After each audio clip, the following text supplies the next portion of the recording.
in the cloud. And there we go. This meeting is live streamed. Good morning and welcome to the community briefing. Today is July 15th, year 2021. And we have our guest who is going to be joining us today, Mr. Richard Benbow III. My name is Gregory Sneed. I'm a financial coach and I help my clients keep more of the money they make, because I believe that when you feel better about your money, you feel better about your life. So if you're looking to feel better about your money, get a money checkup, fall in love with your money again, I can help you. I'll have some information in the chat room, and thank you for joining us. Next up is our queen, Crystal Mitchell. Good morning, everyone. Welcome to the community briefing. Glad that you're here and glad that you come out and support us every week. We have a great guest today. As we have had every weekend, y'all been on point. Stephen and Robin and Greg. So we're excited today to hear from him and the endeavors that he's been doing. I am Crystal Mitchell. I'm the co-director of Recycling Black Dollars, as well as a business coach and consultant in Los Angeles. I host a podcast called The Business Zone with Crystal and Gilbert that broadcasts live every Friday afternoon at 3 p.m. And we are excited to say that we have last Thursday on July 8th, we were on the air for 5 years. So we're super excited. We're making some changes to the format that everybody should absolutely love.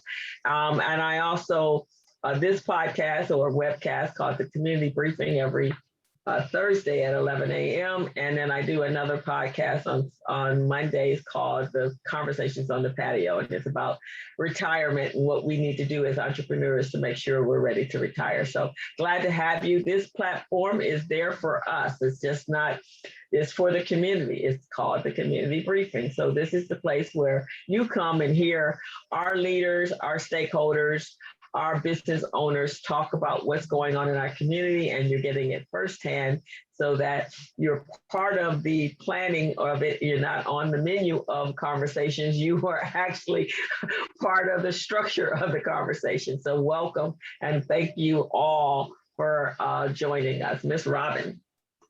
Good morning, good day, everyone. I'm sorry if I wasn't here last week. I had a date with Bruno Mars, and yes, it was exceptional. Yes, I did think about you guys, but it truly was exceptional. Today I want to remind us that this voters' rights attack that's going on, we have to get actively engaged. We have to make sure the people in our families that we influence, that we touch, the people in our network are on top of this. We need to be talking to our legislators, our council people.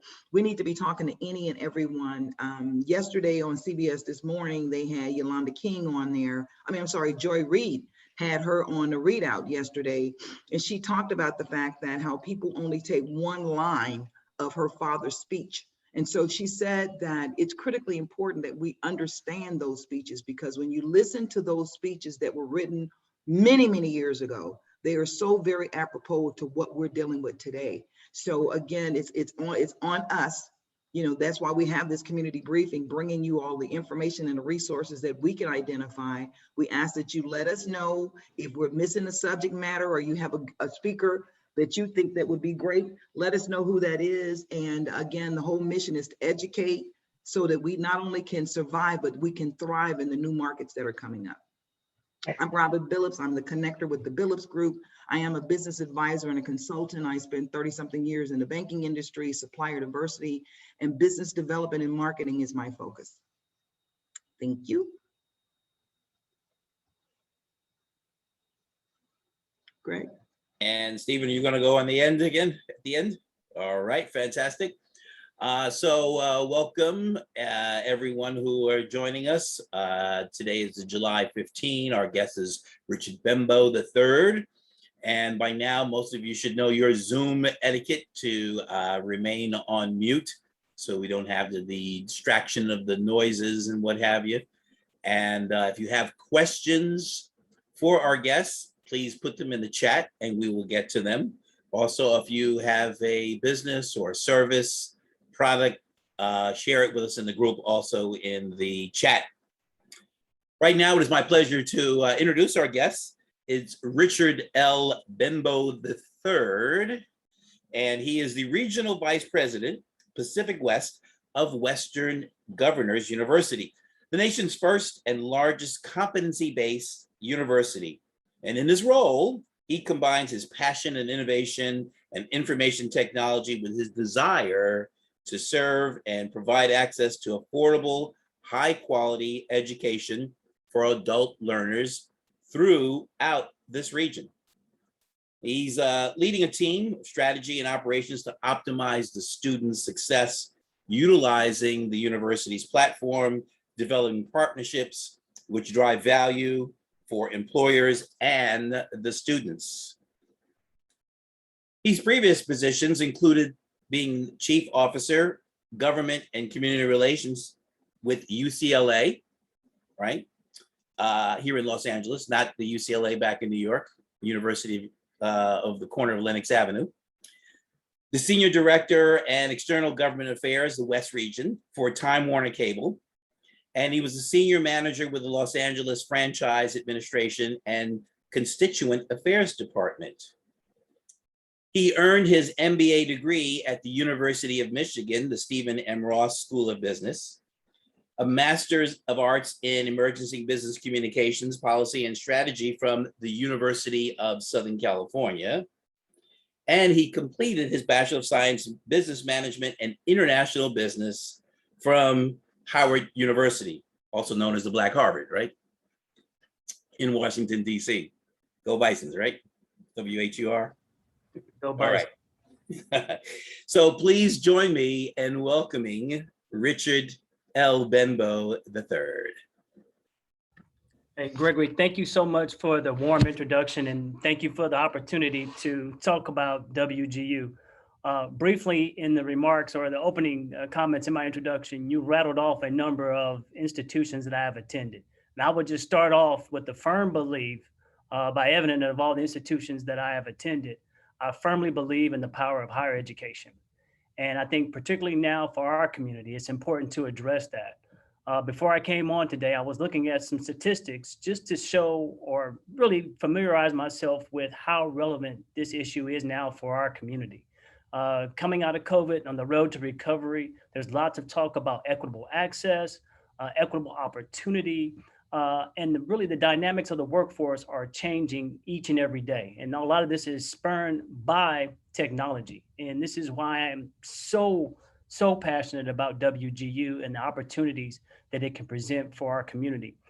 For those of you who don't know, Western Governors University was started 1997 by 19 Western state governors as a way to provide affordable, flexible, and accessible pathways to higher education. We have 4 colleges: College of Business, College of Health Professions, College of IT, and Teachers College. Within those 4 colleges, 60-degree programs, both at the bachelor's and master's level. Since 1997, we have conferred over 230,000 degrees. And currently, we have over 130,000 students enrolled. What makes us different, what makes us unique, is that it's competency-based. Essentially, competency-based means that you can accelerate through the material that you already know so that you can focus on what you have yet to learn.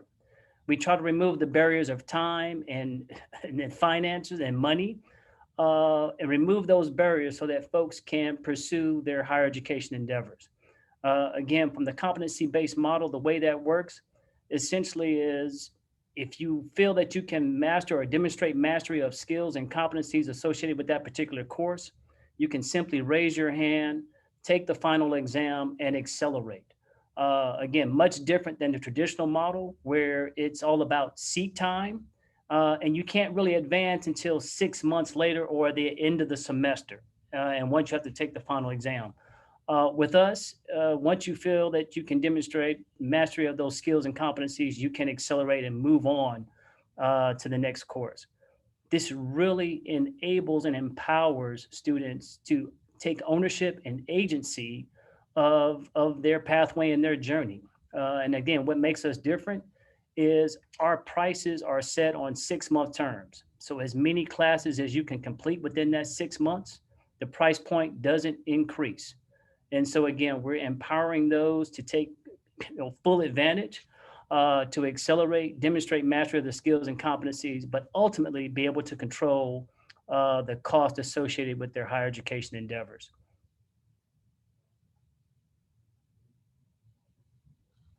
You want to start? We have some questions in the chat box that I'll get started. Sure. Greg, WGU seems to be ahead of the curve with online learning. How did you prepare for the COVID environment? We've been doing this for 25 years. We started off as an online competency-based university.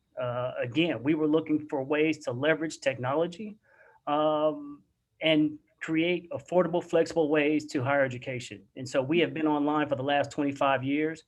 It didn't take a pandemic for us to realize that there are other pathways for adult learners, period. And so I think now we're reaping the benefits of the pandemic. And now that folks are realizing that there are other pathways to pursue higher education. I like this idea that you get to take as many classes as you can within a 6-month window. And just give us a snapshot of what when a person accomplishes is it a associate degree or a BA, when they accomplish that, how much does it cost them? And as you say, there's independent classes as to how they finish those courses, but give us some idea about the money, because I'm looking at it here. You say you have 137,000 students, 12,000 or so are from California, 10% live in rural areas, and roughly 20% of the low income and 11% are Black. So give us some idea of cost, and we'll talk about those stats in a minute. Sure. The average cost of attendance on a 6-month term, I think we just had a tuition increase, not very much, but the last time I checked, it was around $3,200. Maybe just a little slightly higher, maybe $3,400, just kind of given the increase. But $3,400 per 6-month term is the average cost of all of our programs.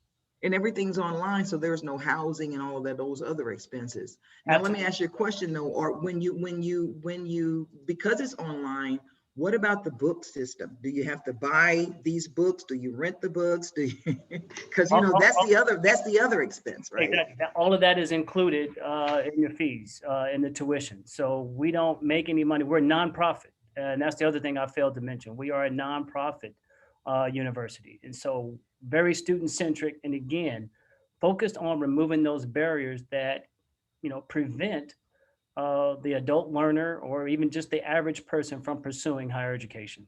Richard, how did you decide to join them? Great question. And I tell people the story that living in Long Beach and working at UCLA, my commute was 2 hours each way. Had a lot of time to contemplate on the freeway and just think. And again, as a believer in higher education, it just dawned on me that living in California, the cost of living, and the average person probably has to have at least 2 jobs. And if not 2 jobs, that one job is just barely making it. And at some point, you have to come to the realization that you have to increase your compensation. You either have to get promoted at work, or you have to seek another career opportunity that allows you to increase your income. The fundamental way to do that is through education.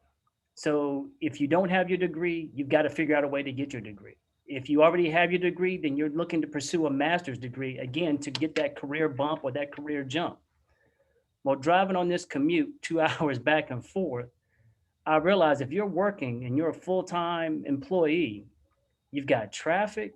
And if you want to go to a top institution in California, most likely UCLA or USC, even Cal State LA, Cal State Long Beach, if you don't live near any one of those institutions, you've got to figure out a way to get off work at 5 o'clock, navigate traffic, and sit in someone's classroom from about 6 p.m. to 10 p.m. That's going to take a toll, and more than likely you won't be able to complete your graduate degree or even complete your degree. WGU approached me. I had never heard of WGU and actually turned the opportunity down. The COO called me and told me to come visit and give them a chance just to kind of hear the story. And I took a trip to Salt Lake City. And I mean, from the president down to the receptionist on the first floor, everyone firmly believed in the mission of providing pathways to opportunity. That is our mission. Impact lives for the better by providing pathways to opportunity. And when you look at the model and the impact it's had on lives in general, it's hard to turn down this opportunity, especially when you look at the attainment rates of African Americans in California. I think it's something like 2/3 of African Americans start off in college, but only 50% complete or leave with a degree. 66% or 63% of our African Americans start off in community college, but leave without a degree. That is staggering. But again, I think about the complexities of where we are now as a society, the amount of time, the amount of money it takes to pursue higher education. You've got to be able to look at that return on investment and make a choice. And if it's only an incremental increase in your income, you're better off picking up that second job or doing something on the side, doing Uber, whatever the case may be. But again, I work from the fundamental aspect that, that degree, that credential is going to be that piece of, or that bridge to get you to the next level. Richard, part of, a large part of our audience is entrepreneurial. And I always say that college classes, we're talking about critical thinking, we're talking about, the next generation of accounting and, that type of thing like that. And people say, well, I'm not going to college, I'm just going to start a business. Well, part of owning a business is understanding business. So can you speak to that a little bit? Because when you talk about the degree areas that you guys are covering, I think I consider them next generation: technology, healthcare. I think you guys really need to look at something in the construction management and construction project management area as well, because of what's going on with these infrastructure bills. But can you talk about the fact that your family has been entrepreneurial? I know your family well. They've been entrepreneurial, but they've also been education focused. So can you marry those two? Great question. And I would put it this way. I think in order to be a successful entrepreneur, you need the latest and greatest competencies and skills. I think we all know those family businesses that are really staples in the community, but have failed to maybe expand their service offerings, maybe expand their technology offerings. Haven't had don't have the knowledge to leverage technology to implement an email marketing campaign, to update their website. Here is an opportunity. Well, let's go back. So the traditional pathway is that maybe you have to stop operating that business to go somewhere and take classes at a brick and mortar. Again, we're back to that situation of having to navigate traffic and sit in somebody's classroom for 6 months to get the knowledge necessary to expand your business. Competency-based model is on your time. It's completely online. Here's a situation: if you have a family business and you want the latest and greatest of skills and competencies, you can take a digital marketing courses at WGU and earn the degree. Because it's competency-based, again, as soon as you feel that you can demonstrate mastery of those skills and competencies, you can accelerate. And so now you're on a pathway to not only accelerating your knowledge, but you're able to reduce the cost and more quickly and more manageably get back to running your business in a way that equips you with the latest skills and competencies to be more effective in this new digital age, if you will. I would look at it from the standpoint of, I'll give you the case in point of a high school student who was an exceptional high school student who during COVID decided to leverage the WGU platform. He graduated high school in June of 2020. He was in a curriculum that allowed him to pursue cybersecurity. So he's on a cybersecurity pathway. He earned some community colleges or community college credits in cybersecurity. That allowed him really to become eligible to apply to WGU. He was admitted as a not as a freshman, but as a transfer student. He was able to leverage those community college credits, apply toward his cybersecurity degree. Because he was already familiar and he had some IT certificates, He was able to accelerate, demonstrate mastery of the skills and competencies associated with cybersecurity, graduated with his bachelor's in cybersecurity in December of 2020. 6 months. He is now hired by a cybersecurity firm. He's 19 years old. He's been working since January. He's moving to San Antonio and buying a house at 19 years old. The competency-based model allowed him to accelerate his pathway, accelerate to his career. Now, I'm just thinking kind of like out of the box from a traditional student who maybe went the brick and mortar way, who is probably only a sophomore now at whatever Yes. school. This student is already earning money, buying a home, and I would venture to say is probably in a better position 5 years from now to start his own cybersecurity firm. Because he's a minority, now he can accelerate and leverage his years of experience in the industry, his cybersecurity degree, the fact that he's a minority, and start his own minority security, cybersecurity business.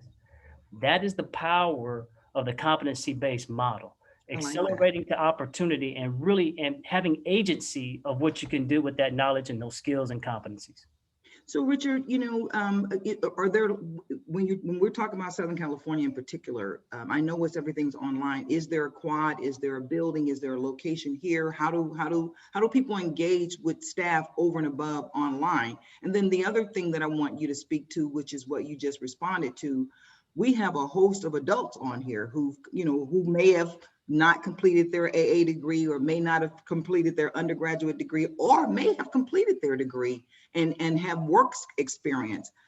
Let's talk about how they can leverage that. Those are the two things that we'd like to hear from you about. Yep. I'll take the first part of that. My office is in Long Beach. It's the only office that we have here. Everything is online. Again, very student-centric, being able to try to control the cost for our students. One thing I did not mention early on is that upon enrollment, students are assigned a mentor, and that mentor is with them from enrollment until graduation. So there is accountability and a mentor buddy, if you will, to kind of help you walk through and navigate all the issues that you would go through as a working adult or a student navigating WGU. So you have a mentor with you throughout your entire journey. For adult learners, if you have some college experience and no degree, absolutely WGU is a way that you can pursue your higher education endeavors. We accept those credits, and much like a traditional university, we'll balance those credits when you receive those credits and how they apply towards your degree or your journey at WGU. But again, because it's competency based, if you feel that you can demonstrate mastery of those skills and competencies, even though we may not have accepted that credit from that accounting class you took 15 years ago, but you've been working in accounting for the last 15, 20 years, if you are in a course and it seems very familiar, you already understand and know this material, you can simply tell your proctor, I think I can demonstrate mastery of these skills and competencies, and you will get the assignment, either a test or a project, to again demonstrate mastery of those skills. And if you pass, you can accelerate out of that class. Okay. So there are different ways that you can leverage the competency-based model and your prior learning experience, again, to have complete agency of your journey through WGU. Now, I'm going to open it up to Greg. Did you have other questions that you wanted to ask? Because I got 12 million more, but I'll pass the baton. Yeah, there were a bunch in the chat there. Let's see. Are there any notable WGU alumni? The one alumni I just named, the high school student with the cybersecurity degree. Yeah. He just finished. I just did a fireside chat with the young lady out of Las Vegas, Nevada, who is now vice president of IT for MGM Hotel or Casino, I believe. We have a number of those individuals. There are a couple of different alumni, I think, coming out of WGU. Yeah. Those are the two that come to mind right away. The vice president in Las Vegas, and then the young high school student who just graduated with his cybersecurity degree. Now, are all the instructors online, or is there a facility they go to? You just answered that question. Yeah. Yeah, no, everything is online, and it's at your leisure. No, I meant the Flexible. instructors, the actual instructors. Do they have some place that they can go to where they collaborate, or they're all online as well? All instructors are online as well. Got it. Are They've they been in online, he said they've been in online university for 25 years, so they got this thing on lock. Right. But I didn't know whether they had a facility, because someplace they may be transmitting, that everybody had, especially going back 25 years. Not everybody had broadband, not everybody had good, communications or a place to actually teach. That could be a challenge, as we all know, trying to have a little section in our home that we can partition off. So do you guys participate in college and career fairs with LAUSD or any of those kinds of situations? Most notably, we participate in community college fairs. Our ideal student is that student either just graduating community college or has some community college credit and no degree. We haven't really targeted or made ourselves available to those graduating high school, although I can see that as a hot market in the near future.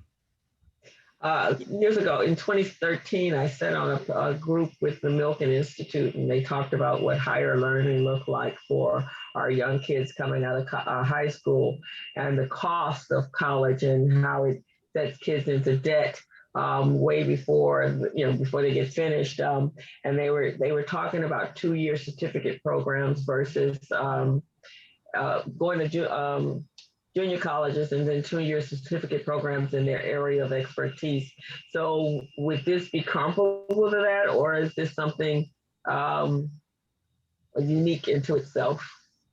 I think it's very comparable. I sat on a panel maybe a couple of years ago while I was at UCLA, and one of the statistics or statements or findings from that research stated that the traditional model is you graduate high school, you go to college to get a job.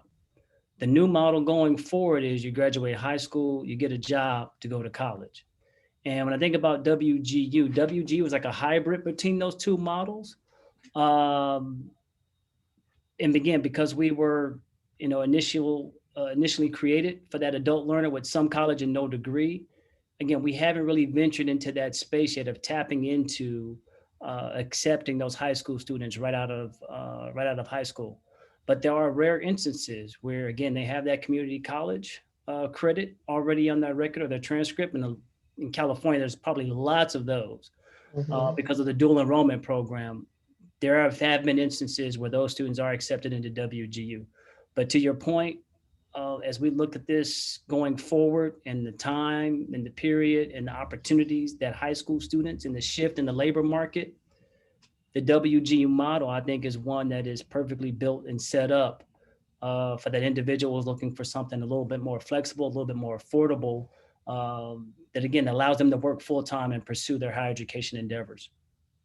And are your instructors, one that I taught a class at Mount SAC on accounting and bookkeeping, and it was really geared to getting them into a new career path. And so we got a lot of our students over there's a 6-year cohort that I did, and they actually began working into that careers. And one of the difference between the adult classes at the community college at Mount SAC and me doing it was I'm a professional in that area, so I was able to get them there faster than from an instructional type theoretically place. I was actually giving them hands-on real life experiences, and so we were able to. We had a 95% higher rate. So are your instructors professionals, or they're more intellectual? They're professors. More professional. Yeah, more professionals. Yeah, more professionals. More Okay. professionals have Right. definitely industry experience. And I guess that's the other thing that I would like to mention. Our curriculum is constantly under evaluation and audited to make sure it matches the demands of the workforce. And so we're working with industries. We are scanning websites, always looking to update and enhance our curriculum so it's workforce relevant. One of the things that we have initiated, we're a founding member of something called the Open Skills Network, where we're in collaboration with over 550 employers, higher education institutions, and technology companies, developing or at least pushing the workforce towards skills-based hiring, a skills-based economy. So that number one, students can have a better understanding of the skills and competencies associated with specific occupations. And then those hiring companies can ensure that those folks that they hire have the skills and competencies associated with that occupation. So we're developing this bridgeway, the communication tools between employees and employers. And then on the back end, making sure that our curriculum matches those skills and competencies in demand. And so very proud of that effort. And we have an Open Skills Network Summit on July 28th to kind of go into a little bit more details about the skills-based economy and our work and our effort in that space. Yeah, I strongly suggest you guys look at the construction area, because again, though I follow regulated businesses, utilities and construction and healthcare, especially because California, you're looking at sports, at entertainment and hospitality. And I think that a construction focused program would really benefit the marketplace. No question about it. Anyone have any other questions, please put them in the chat box. I don't have any other questions. Greg, you, Crystal? No, not at the present moment. I mean, I think it's an excellent opportunity, and definitely if we can get down to, I know the adult education is very important, and I coach adults in their business all the time, and the lack of them understanding business is great.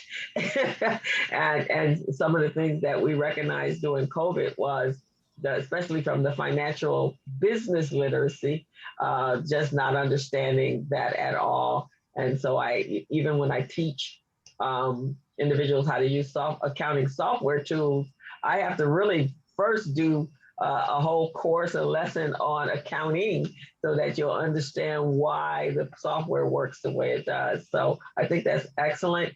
But I think for us, our future goals, our children definitely, coming out of school with $250,000 in debt is that's ludicrous. And I have friends, and I'm sure some of you guys as well, that are still paying student loans, which hinders us creating that generational.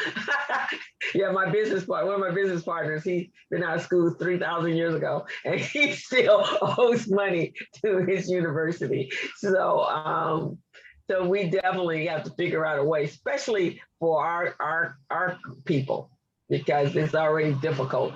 And so if you already have delinquent student loans and you're trying to buy houses and just have decent credit, you're already behind the 8 ball. Stephen, did you have any questions? Yes, I have two. One is more of a macro level. Richard, what is the landscape for online living, and what is the impact that it has on traditional brick and mortar universities? For example, look at Mills College in Oakland. That's maybe something happened recently, but they're going to shut down their doors. USC, a $9 billion institution, they had a decrease in enrollment. Parents saying, I'm not going to send my kid. He's going to be sitting at home taking a class, paying $48,000. What have you seen in this environment? Great question.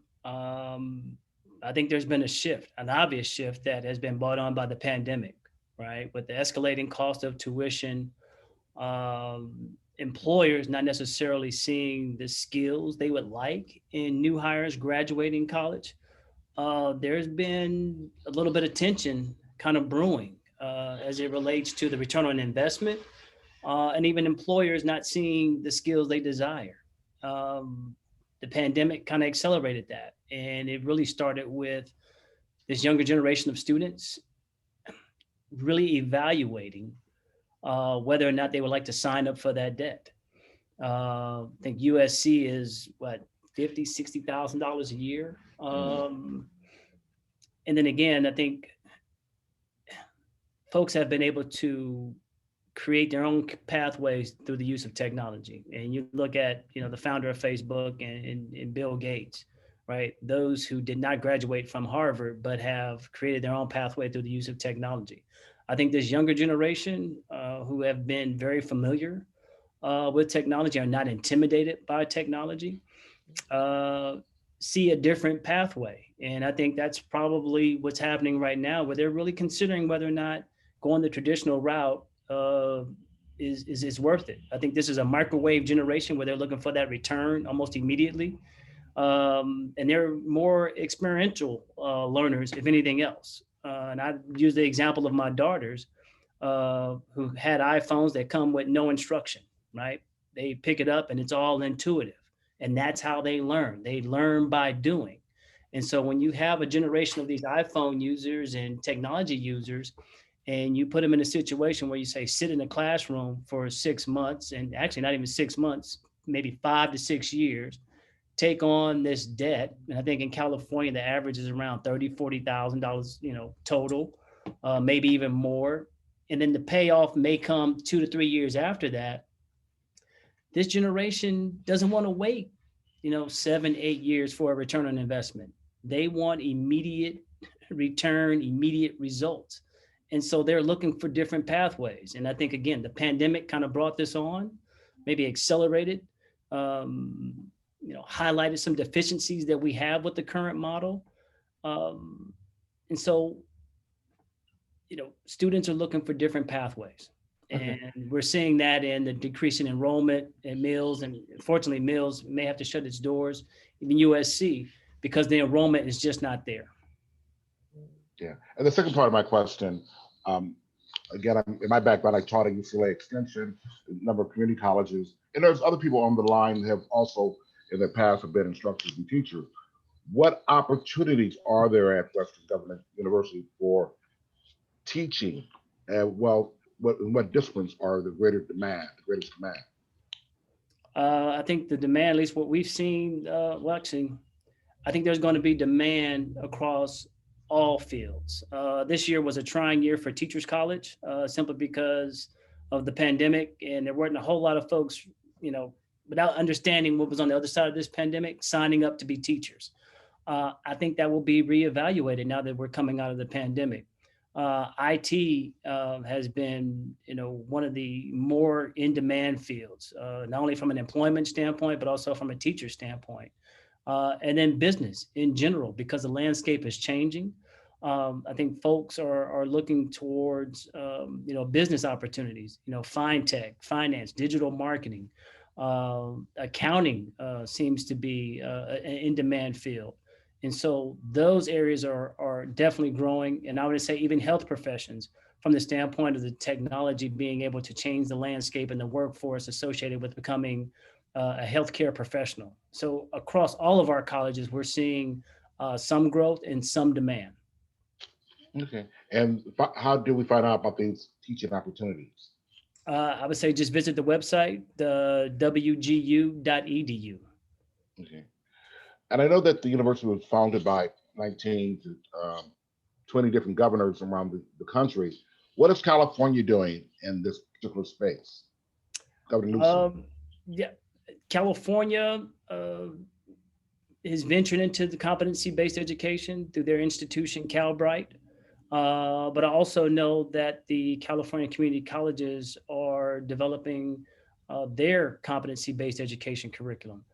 So I think there is some interest from California, again, trying to explore different ways to create pathways to opportunity. We're hoping to kind of lead California or partner with the state in that effort. We've been in this space 25 years. We know what we're doing. We're credible. We're fully accredited. We're nonprofit and we're student-centric. And we believe that we have a model that can, help the state address a lot of the issues that we're facing on the road to recovery from this pandemic. We'll know more when who comes to recruit you away from from the governor's university. So a fun question. So when it comes to college sports, you've got background with University of Michigan, Howard University, UCLA, and USC. Who do you root for? It depends on what sport. All right, so let's do football. Football. USC. Well, okay, so my dad is a big UCLA guy.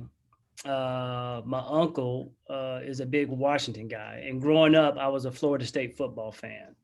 And every year, Florida State would be higher ranked than UCLA or USC. And so my uncle, UCLA or Washington. And my uncle came up with the rule that you have to root for the school where you had your last academic ties to. So as of now, Michigan is a school that I have my last academic ties to. So Michigan, by default, is the team I root for. And basketball as well? Basketball, yes, as well. That's Yeah. pretty Well, cool. Richard, on behalf of all of us, we want to thank you for taking time out of your busy schedule, sharing your insight, not only on online education and virtual training, but also opportunities at Western colleges. So on behalf of the Black Youth Association, Recycle Black Dollars, and our other contributors, we thank you for your time. Very good. Very, very Thank good. you for the I thank opportunity. you. Really enjoyed the conversation. Okay. It's been a pleasure. Guys, I'm going to run. I got to get back up to the kids before we shut down for the day. And appreciate it. And thank you. And you guys carry on. And Richard, we ask you to come back as you have updates. Please come back. We don't just invite you to come in one time. You provided us with some great resources where you can get a college degree at $3,600, $3,200 a month. And based on competency, a competency plan, I think that is fantastic. It truly is fantastic. My two recommendations again would be to start working with these high school students, especially if they can go through their 4 years of high school and get an AA degree. I think at a minimum, you guys should be looking at them in their junior year to try to bring them on board, that type of thing. And then again, the idea of construction, because construction and facilities, again, though that's one of those industries that never goes away. It will always be there. And I think that there, as I work in the entrepreneurial space, the need is great for people to understand project management and bids and that type of thing like that. So again, thank you to your parents, because they raised a fine young man, and a generational excitement for me, for the Benbow family, because I knew you when you were a little boy, and I see you as a man, and now you have kids. So again, on behalf of the community briefing, we thank you, and we invite you to come back and be a part of the family. Thank you so much. Enjoyed the time and happy to come back anytime. For sure. Now, you guys, the other thing we want to turn to, we don't have Dr. Mays here today, but I want to remind us again that the pandemic has grown. This variant basically is about 60% of the cases now, and these, I was in Vegas, and I'm telling you, nobody was wearing masks, and they were looking at me crazy. And I'm like, keep looking, because I will be wearing this mask till the cows come home, till the Lord calls me home, to tell the truth. But again, we need to remind folks that they need to get vaccinated. We also have Emma Maxey on, who's going to make some brief comments, and then we'll be wrapping up for the day. Emma? Hello, let me take my camera. Yes, please. Hi, everyone. Thank you for being here. I put my information in the chat box, and the one thing, and I want to ditto what you just said. I was going to say something about the pandemic. This is really serious, and I lost a friend recently, and it happens almost daily now. We have to take this serious. Please, if you haven't had your vaccine, get it. That's all I'm going to say about that. But what I want to mention to you, I hope many of you are considering the community navigation pilot program. It's the deadline for the application is coming up the 23rd. So if you are considering it, you already know about it, because the deadline is coming up, and a lot of people are looking for spokes for their hubs that are actually doing the application. It is a great opportunity to help our small business community. Whatever skill set you have and feel that you can contribute as a spoke on behalf of a hub, please contact them. If you want to contact me for referrals, I do have some. It's very, very important.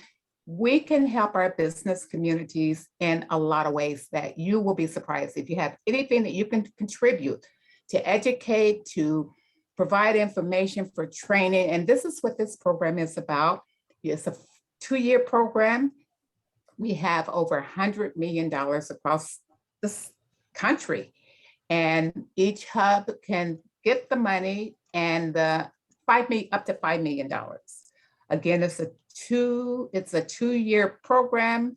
We're trying to find people in the Los Angeles and all over basically, but basically in our community to help these young businesses and businesses that are established. You can help them with taxes, with doing their responding to questions about emails that they receive. You can do training, help them to do their financial records, help them to just do the things, because a lot of small businesses focus on what they know, which is the business itself, and they have no idea how to run a business. So this is really important for the folk to get out to educate a lot of the businesses right now. And again, if you have any questions about this program, please give me a call. And we're trying to get as many people interested, and there are people that are looking for spokes right now. So thank you very much. And I hope those that are listening. Emma, can you explain this whole, I'm a little lost on the spoke piece. Can you explain that a little? Actually, the spoke are nonprofits dedicated to engaging with the community on behalf of the hub. And of course, the hub is the one that's going to submit the application. They're the ones setting up the program. You can't, the $5 million is what they'll get. You cannot get less than that. In other words, if you think, well, I can do this program, but I'm gonna do it for $3 million. If you submit your application in and say 3, you're not going to be approved. You have to go for the max. The hub is responsible for taking applications from the spoke, people that are going to work on their behalf to go out into the communities and work with the small businesses. So that is what they're doing. And they identify their skill sets and how they can be a participant as a spoke on behalf of the hub. So can you put that information in the chat box?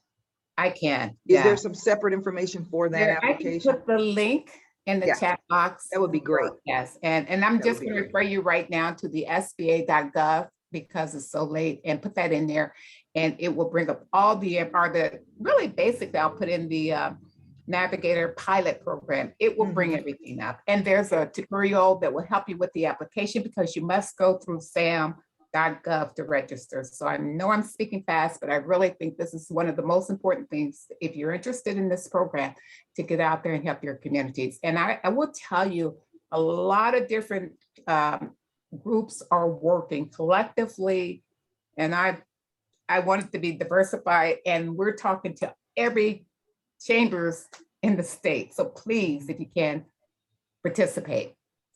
Bianca, she's going to put the name of the program and the link in the chat box, and then that way we'll be able to follow up on that. Because to your point, I think that this collaborative work with all of these, the big dollars are going to go to certain nonprofits that have already been vetted by the government, and then the nonprofits are looking for partners to be able to implement these programs. There's a lot of grant money out, you guys. There is a lot of grant money out for minority businesses, for women-owned businesses. Colette is not here today. Her daughter is getting married. So I'm gonna put the Pacific Coast Regional information in the chat box because again, PCR is a partner with the SBA, and there is on the website, on the PCR website, are this list of grants that I'm talking about. There are just I'm not saying loans, I'm saying grant money. So, it's critically important that you click on these links that we put in the chat box and use them, and then report back. If you had a challenge, if you had an issue, if you've met a hurdle that you can't get over, that's what these resources are here for you. That's what we're here for. That's what the community briefing is all about, bringing clarity and information where we can actually, where we can all get a lift, where the community gets a lift. So it's the Google Community Navigator Pilot Program. Want you to Google that. Google Community. Good. And the reason why I didn't want to send you directly to the SBA's website and put that in there, Google Community Navigator Program. It'll bring up all the sites that are talking about it. They give a lot more information than sometimes the SBA, but we have information as well. You will, trust me, you will get everything you need to know. And you have any questions, feel free to reach out. Okay, thank you, thank you, thank you. Oh, we just got a notification that Ardina was approved for the California Relief Grant this morning. Great. We Amen. always need to know, we need to know Yes. that, because again, you become a resource for if someone else is applying or some little tidbit that you might be able to share. Ardina, you want to share that with us? Yes, actually, I went through PCR. Wonderful. My Great. counselor is Celeste, and she walked me through it. And honestly, this one was for the, I guess it was specific areas. They were targeting specific areas. And I was actually two blocks out from being within that parameter. But Celeste, she said, just go ahead and apply for it anyway. She said, if you don't get it, we'll appeal it. But I just got the email this morning and it went through. That is wonderful. Again, the resources are here.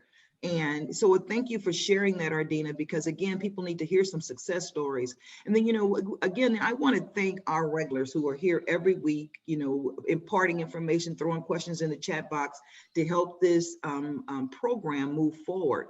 John Mays is here. He's a new participant. He's with City National Bank, and he's going to be talking to us in the near term about mortgage lending.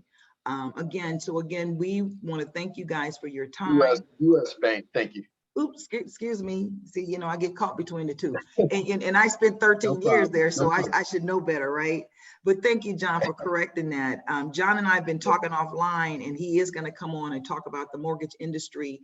Some of my questions, and he may not have an answer, but these are the kinds of things that we have to think about. Because of COVID, what are the changes in underwriting? What are the changes in underwriting, and what criteria are these banks looking at? And I'm so elated that the Consumer Financial Protection Agency is back. That agency was created by the government under the Obama administration to help protect consumers. And when No 45 got in office, he excommunicated that committee out, and now they're back. And they were the impetus for that organization came from greenlining.org, located in Oakland, California. They're an advocacy group on Berkeley's campus.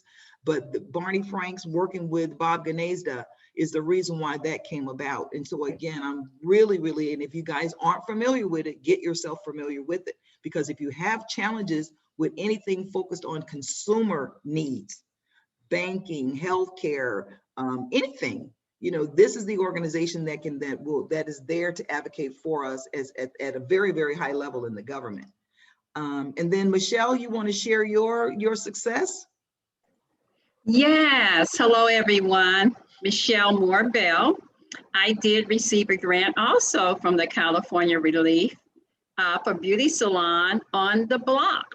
We are making a difference at beauty salons, active in the community. So I'm very happy for that. That's wonderful. Now, who did you receive your funding through? I went through, oh my gosh. You know them well, huh? Lindustry. Lindustry, yes, thank you. Yes, Lindustry. So they have been very helpful, and yes. So guys, again, because Emma works for the SBA, she needs to hear this. So when she's in her meetings, she can talk about these partners, these alliance partners that the SBA has all across the United States, but especially in our marketplace. The more she can share these success stories in her meetings, the more we're going to look, the state of California is going to look like, that's the place to be, that's the place to fund, that's the place to work with. So again, thank you for sharing that. And again, others, please take advantage of all of these monies that are out there, because at the end of the day, these are your tax dollars. That's right. These are your tax dollars being put to work, period. And be mindful that the SVOG grants that are still out there, it's been kind of quiet. Trust me, they are getting ready to send out letters next week for those grants. And do not give up. If you get an email to say you didn't receive it, challenge it or reconsideration. Please do that. And that's including the EIDL loans. There's a lot of things going on with the EIDL. You have until the end of the year to still request monies. Like she said, there's money out here. If you don't ask for it, or if they ask you for something and you do not respond, you will not get it.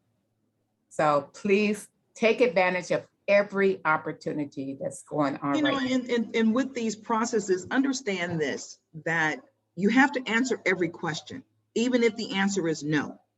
You have to complete these applications as they've requested you to do them. A lot of times people don't receive bids on RFPs because as soon as the first thing they look at on the RFP is that they complete it. Right. Request for a proposal to do work for XYZ company or organization. The first thing they're looking for is, did you complete the application? If you are you could be the best vendor that they can select, but if you didn't complete the application, you automatically get thrown out. Automatically. Well, So you again, be responsive and and search out resources as you need them to complete these applications.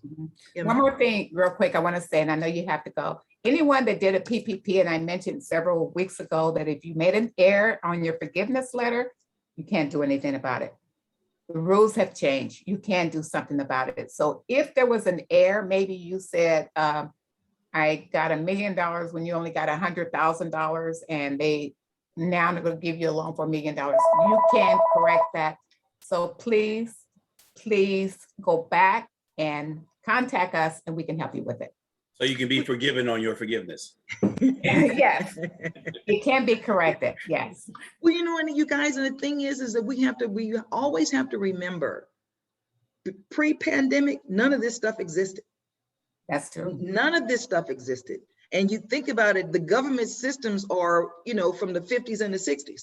And so now you got long-term employees working with old antiquated equipment, and they're asked to work and move efficiently with, you know, the masses coming after them. So let's make sure that we tighten up our defense and do everything we need to do so that if you need to appeal, you have something that you can stand on, right? Stephen, share with us your information and who do we have next week?